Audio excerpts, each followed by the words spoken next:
So real quick, I wanted to bring you another review, or a quick review of this CYNOVA charging case and power bank. This thing is pretty cool, and especially for the price, you don't have the issues that the Insta360 charger has, where one of them will stop working, and you put a different battery into it and it doesn't work, it doesn't charge. I've charged quite a few batteries in this and never had an issue with it whatsoever. I already tore the box open, but I'll give you a quick review. And up here you can actually put some cards in, which is neat. But I have it plugged into a backup battery or portable battery, if you will. And as you can see there,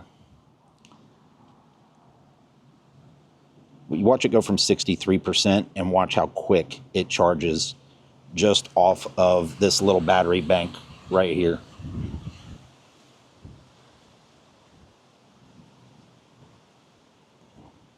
Now, one thing I did notice, even on the Insta360 battery bank that I had, it did not charge all that fast off the same battery bank.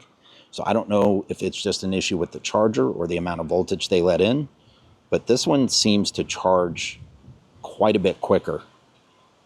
And usually it's up around 12 watts. I guess here it's just 11.3. But if you watch here,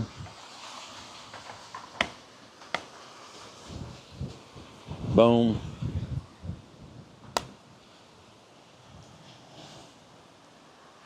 It just works. So this is the CYNOVA battery charger for the Insta360 X4.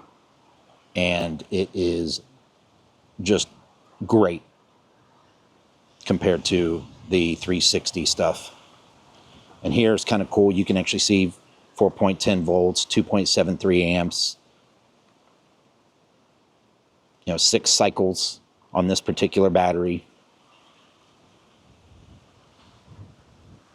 All the information that Insta360 does not give you on theirs. Battery temp. So again, CYNOVA intelligent charging case. So I hope you guys enjoyed that.